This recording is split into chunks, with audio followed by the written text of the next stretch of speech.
Hi, I'm Ben Reinberg. We had a lot of terrific guests and conversations this year on I Own It. I want to thank you for listening and sharing your thoughts and feedback with me. As we approach the end of the year, I want to reshare portions of some of my favorite conversations on the podcast this year. This is a chance for you to catch up on great conversations you may have missed. And if it happens to be an episode you've heard before, you could re-listen or fast forward to the next conversation. Thank you, and I wish you happy holidays. Welcome to the I Own It podcast with Ben Reinberg. Well, I'll tell you my story so everyone can learn it. I mean, and everyone knows it's, I had tremendous success in business. I've been in commercial real estate for almost 3 decades and have a large presence, one of the leaders in commercial real estate in the United States. And my staff, my leadership team said, you really need to build your personal brand. And I said, Jen, why would I do that? They're like, well, you have a story you need to share. You need to educate. You have an obligation to share your knowledge to the world. And I said, oh. But I said, what does that mean? They said, well, you have to reveal everything.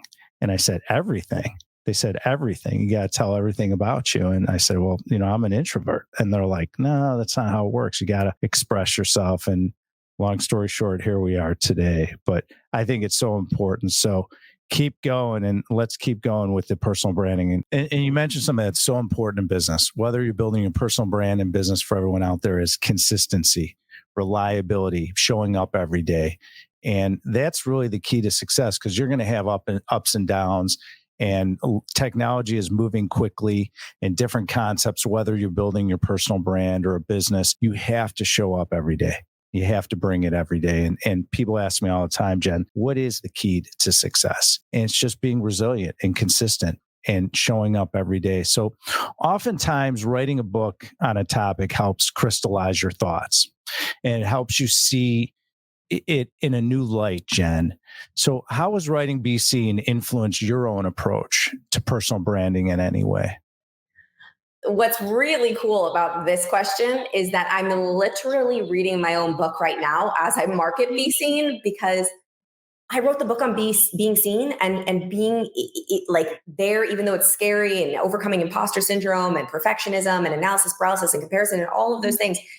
And what I'm here to tell you guys, everyone that's listening right now, just take a deep breath, because if you're experiencing that and you're thinking that you are crazy because you're experiencing it, or maybe you'll never be successful because you're experiencing imposter syndrome and fear, it never goes away. Even for somebody like me who has been seen for a very long time, been building this brand for a long time. Now I'm releasing this book into the world, and I'm needing to use my own strategies in order to overcome the fear of being seen. Well, it's something I learned at a young age. I mean, especially, I grew up learning from some incredible, talented people. And the first thing they taught me is put other people before yourself. Yeah. And if you serve others, the more people you serve, Ben, the greater you'll climb on the ladder, and you'll have more gratitude and more satisfaction in your life. And that's what I preach throughout my company with our employees, is that have gratitude and be thankful for what we have and the opportunities in front of us. And what that does is it puts you in a mindset and a temperament of giving. And I've always found out, and I've written articles for years about this in different publications, of the power of networking, which is your chapter you're referencing. And it's so true. The data speaks volumes. And what's important, and what I've learned in my personal brand, all my colleagues that have started personal brands or are big in the personal brand space, I'm more of an expert. A lot of my colleagues are influencers, and some are experts. But what we realize, and what I've realized, is just be yourself. Just share your stories. People say, share your stories of your career. I talk about first deals I've done, properties we've owned around the country, and what the lessons we've learned, and how do we procure the best financing? How do we deal with challenges? And so let's talk a little bit about what are some of the effective networking strategies that individuals can use to enhance their personal brand and expand their network, especially for those who might be introverted. I'm an introverted person in an extroverted position in what I do for a living, or that are new to networking. Jen, what are some of the strategies people can utilize? Well, the first one we already talked about, and that's about figuring out what you can do to help people. Going into a room, being the most interested. And this is great for introverts, because you don't have to worry about what to say about yourself. You can just go into the room being really curious, or any room, Zoom room, phone call, text, whatever it is. Figure out what you can do to help that person. Figure out what that person needs. Don't flat out ask them, what do you need help with? Get curious. Ask them lots of questions. And then the most important thing about your networking is not the actual networking. It's the follow-up. It's how you come and circle back around. And most people get the follow-up wrong. So I was a young man and I didn't have money like nearly who I am today. And so buying a case of wine was really expensive when you're in your 20s, and hundreds of dollars. And so that time we'd ship it from my office. I'd ship it and I would basically write the story of the tasting notes, where the grapes were grown, what the region was, what the year was. And so that got me into wine. And I kind of fell in love with the business to realize how cool it is to understand the story behind each bottle of wine in the vineyard and the grapes and how they produced it and why it's special.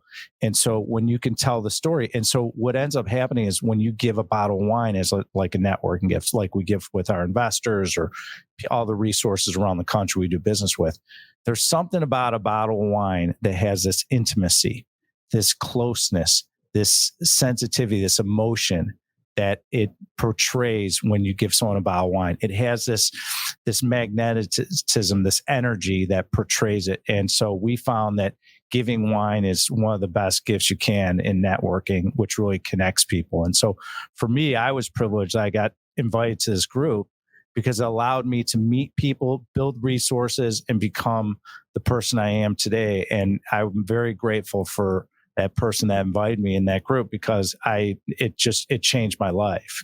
And it was just over wine, which I thought was fascinating. Tell Absolutely. everybody when that would be a bad idea, because I love that so much, but it could be a bad idea. And here's why I'm going to tell you, only in certain situations. Yeah. My husband is sober and he's very funny about it. I also don't drink. So if someone sends me a bottle of wine, I immediately think they're not being thoughtful.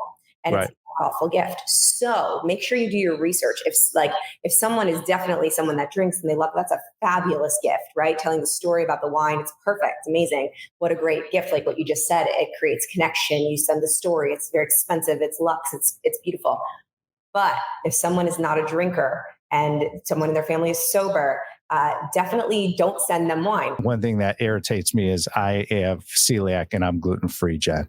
And so we have relationships that have known me for decades, and they send me cookies and cakes, and I don't really everyone knows I'm a health nut. I'm a health and fitness nut. Everyone knows I train at least 5 days a week and I'm into my health. And so I love, and I love sugar. I'm a Swedish Fish fan. Okay. I'm guilty of candy and people know that, and that's fine. But like when people send me like, a pie or a cake or whatever, and it doesn't fit my persona, I agree with you. So you're absolutely right. It's a great point.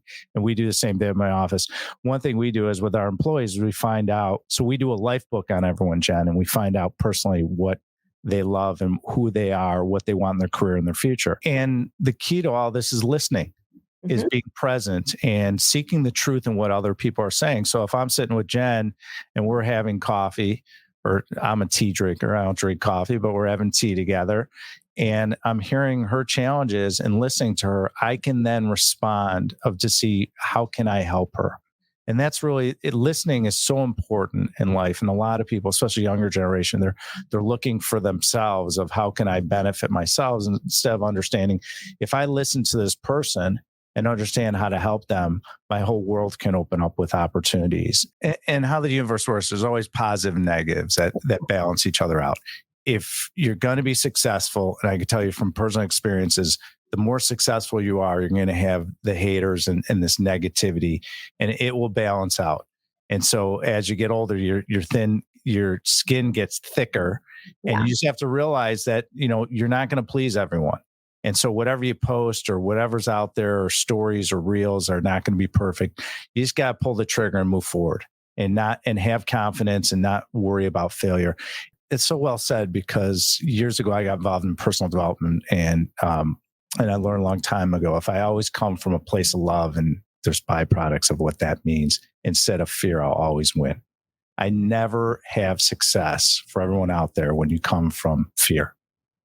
And it's amazing how if you can constantly produce yourself to be in a state of love or act in a state of love, how much results and success come from that. But not only that, your relationships, you connect with people better. And when you're happy with yourself, everyone externally will just feed off of that I've learned. And it's so well said. And I appreciate you saying that. So let's talk a little about Super Connector Media. This is the company you just exited. People love what we do. We bring in high net worth accredited investors and families that invest in our funds and syndications around the country. And so we're continuing to raise capital. Typically in commercial real estate for us, we're getting loans that are asset backed on our properties. And then we have lines of credit for various functions. Yeah. Are these folks coming in your program? Are they signing personal guarantees and it's all credit based lending where it's, you have 820 FICO score or Experian or Equifax, and we'll give you $30,000 line of credit that you can draw on. Do you explain to them the risks behind drawing a line and investing and letting them know, hey, you can lose your money, but we're going to try to build a conservative portfolio. How do you build a portfolio where they feel comfortable saying, okay, I'm going to take on more debt than maybe I'm accustomed to? I'm sure some of your mentees are younger, I assume, right? They're just getting started in life, don't have a lot of money. How does that work for them? How do you build that trust and build that bridge? Because for us, with our investors, obviously we have 28 plus years of experience at Alliance Consolidated, my company, but it allows us to leverage because they know that it's a tangible asset they're investing in. So obviously with a newer investor, giving them that comfort level. Your website describes your mission is to create 100 millionaires through your passive income strategies that you're mentioning. Yep. How are you progressing towards that goal? So actually, funny enough, I was about to say, we actually have progressed so well that we bumped it up to 1,000. Oh, wow. Yeah. So now it's 1,000 millionaires by 2027. Okay. So we're progressing very well. We've found really cool ways to generate a lot of passive income.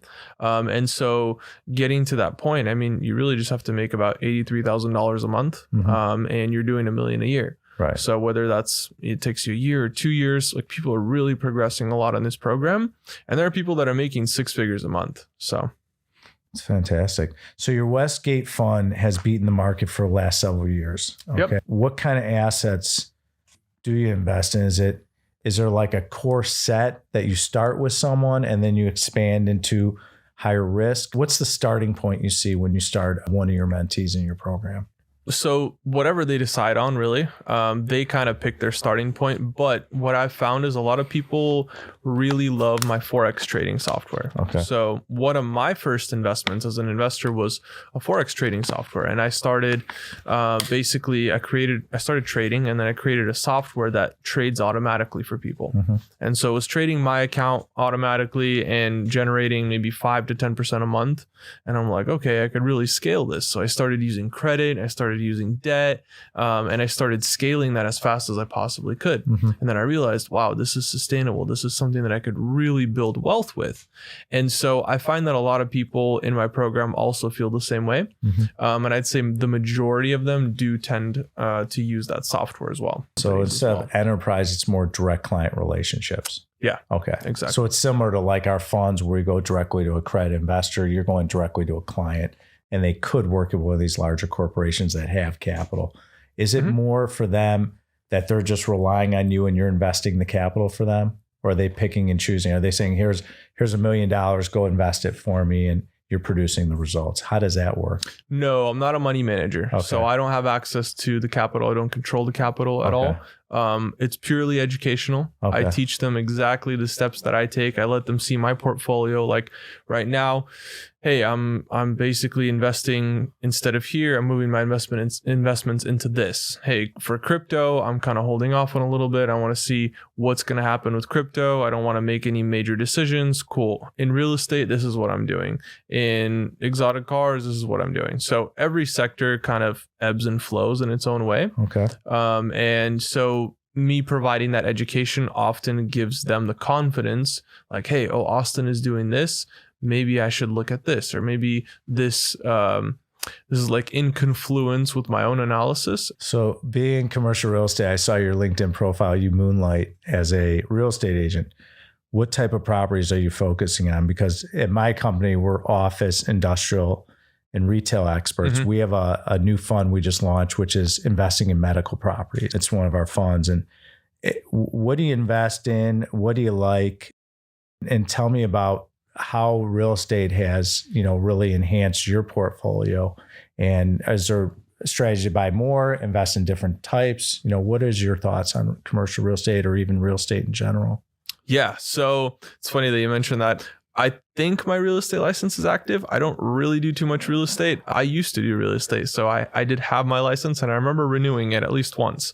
But I do like to add real estate to my portfolio. Initially, I saw it as kind of like an insurance policy because let's be honest, real estate doesn't really make that much money in like cash flow. It doesn't tend to do that. Now, real estate is a little bit slower. It's safer. And so I started with the riskier investments because I was still younger and I wanted to just go really aggressive. And then as I started expanding my portfolio, I'm like, okay, well, let me diversify a little bit. Let me go into something safer like real estate. This is my insurance policy. Hey, if everything else fails, at least I own a bunch of houses. That was kind of my philosophy behind it. So like our business in commercial real estate, we feel the same sentiment is that there's going to be a lot of folks out there. Like in our business, we deal with doctors and physician groups. We feel it's going to be very challenging to refinance because the cost of capital has skyrocketed compared to where it was. They're in at a certain basis and they're going to be upside down, or just from the experience level, they're not going to be able to refinance. So I agree with you. There is going to be a lot of great opportunities, and we're very excited at my company, Alliance Consolidate. And you have to really focus on the cryptocurrency because it's moving so quickly, and you need to have knowledge, and it's very difficult to get your arms around. And so I have a lot of colleagues of mine that's all they do. And it's really, you have to become an expertise. Kind of like in commercial real estate, you are rewarded in life for focus. And you probably see that in your investments, like Forex you talk about.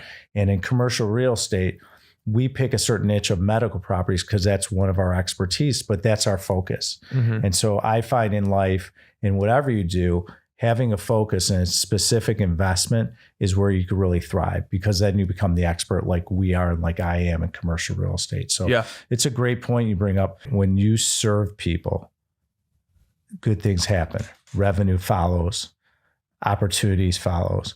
And as you get older, you'll see the more people you serve, the more money you're going to make, the more fulfillment, and really you're going to have an abundance of opportunities. So I agree with you. Keep doing what you're doing. I think it's great. What did you learn so far that you could tell your younger self of some advice you could offer yourself if you could roll back time and speak to yourself? What would that be? Number two, or two things. Number one, I would say that taking more risks than I thought I should would help me a ton, because you always think you can achieve like X amount, but if you literally just multiply that times 10, you'll achieve way more. Because I find that it's the same amount of effort to do, like, let's say $100 million deal as it is to do a $10 million deal. And they're in parallel planes. 10 million is down here, 100 million is up here, $1 billion is up here. So just based on your belief level, you're going to get to one of these planes and you're going to have to make the same progress. You're going to have to do the same exact things. They're just more zeros. So whether that's financial or whether it's just impact based, they're equal. The amount of effort is equal. It's just, what is your belief level? That's number one. So taking more risk and taking those things that I think were impossible or thought were impossible and doing them, because if you work hard and you focus, like you said, it ends up working out. And then secondly, hiring mentors earlier on. That's a huge thing in my career, because I don't know everything. And if I could, like, if I wanted to get into commercial real estate, I would hire somebody like you. Hey, coach me one-on-one, because you have over 20 years of experience and you could literally put me ahead 10 years in commercial real estate in the course of like 90 days or 6 months. I could just work with you one-on-one for 6 months and I could get 10 years ahead in my career. And that's huge. It's a great point, because you elevate your game when you do that. You have a mentor, because they will offer you knowledge that could take you decades to inherit. So it's a great point. If you could hire a coach or a mentor, I definitely advise it. And it's a great point. I appreciate you bringing it up. Before going into private practice, you spent 24 years as a top FBI hostage negotiator. Let's kick things off today. Share your story as an FBI agent and What attracted you to the FBI and to hostage negotiations? Well, challenges overall, innovations, doing things different, being independent, being entrepreneurial. I'm very autonomous. And so I liked autonomous things. Now, originally, when I was an FBI agent, and you become hostage negotiator as an additional duty. But what I loved about it always was needing to make decisions. In a crisis, people have to make decisions. I think to use part of what John F. Kennedy said a long time ago, the risks and costs of comfortable inaction are very high. And I like decision making and action. So I switched from SWAT to negotiations and loved it. It was challenging. It was rewarding. Yeah, it was very much, you know, make it up on the spot a little bit within your training. It's sort of like in American football, you prepare for the snap of the ball, and then when the ball snaps, there's a lot of chaos on both sides. And I loved making decisions and helping people. But what I loved about it always was needing to make decisions. In a crisis, people have to make decisions. I think to use part of what John F. Kennedy said a long time ago, the risks and costs of comfortable inaction are very high. And I like decision making and action. So I switched from SWAT to negotiations and loved it. It was challenging. It was rewarding. Yeah, it was very much, you know, make it up on the spot a little bit within your training. It's sort of like in American football, you prepare for the snap of the ball, and then when the ball snaps, there's a lot of chaos on both sides. And I loved making decisions and helping people. Is there a certain set of personalities and temperaments that tend to gravitate to hostage negotiators at the FBI? You might think so.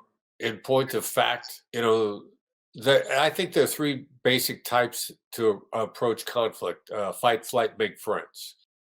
In my company, we test people for that, which is your principal base strength type: fight, flight, or make friends. How do you approach conflict? And we believe that the world splits up pretty evenly into thirds, regardless of gender, ethnicity, religion, politics, any of that stuff.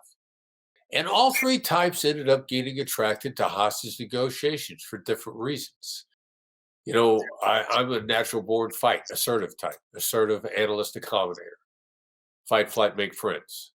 And I thought that should be the natural type for negotiations because you had to be assertive to save lives. Let's switch gears a little bit. So you touched on Black Swan Group a little bit. You started this company 15 years ago focused on teaching business executives like myself. I've enjoyed your teachings, the insights and techniques of FBI hostage negotiators. What inspires you to go into coaching and to coach others? It really is inspiring to help people, first of all, get better and do better for themselves. And the one thing that we get on a regular basis that I love is when somebody says to us, this deal is going to change my life. And as great as that is to hear, the other thing that's always really satisfying about that is what's not said. And they never say, I had them over a barrel. I took advantage of them. I did this to them. I did that to them. The harm of others is never included in the successes of our clients. And that's really cool. And we have a top level negotiation group. We refer to it as a cohort. It's kind of our mastermind top performers. One of those guys last year told me, I made more money being collaborative than I ever made being cutthroat. You guys taught me how to be collaborative, and I thought I was doing good being cutthroat, and I made way more money, which means he's not, succeeding at the expense of others. That is really, really cool. Yeah, it becomes more fulfilling and you can walk away. And I think what a lot of people lose insight on negotiations is that you might see that person again, especially in my business, commercial real estate. You deal with a broker or a seller, or I deal with medical properties all day long around the United States. You might run into that hospital system again. And people remember certain aspects of a negotiations. That's a great point that you brought up. So in some of your coaching materials, you refer to counterintuitive techniques. Yeah. Share some examples of counterintuitive techniques for our audience. Well, like we're out of the yes business. Like we don't try to get people to say yes. We get them to say no. Instead of saying, "Do you agree?" we say, "Do you disagree?" Instead of saying, "Do you have a few minutes to talk?" we say, "It's now a bad time to talk." I mean, for decision making, at the point of decision or call to action, or to get somebody's attention, we use the word no. No is not failure. No is safety and protection for the other side. So recognizing there's an ocean of difference on a word from how does it feel to speak it or how does it feel to hear it. People hate hearing no, but people love saying it. So it makes it feel safe.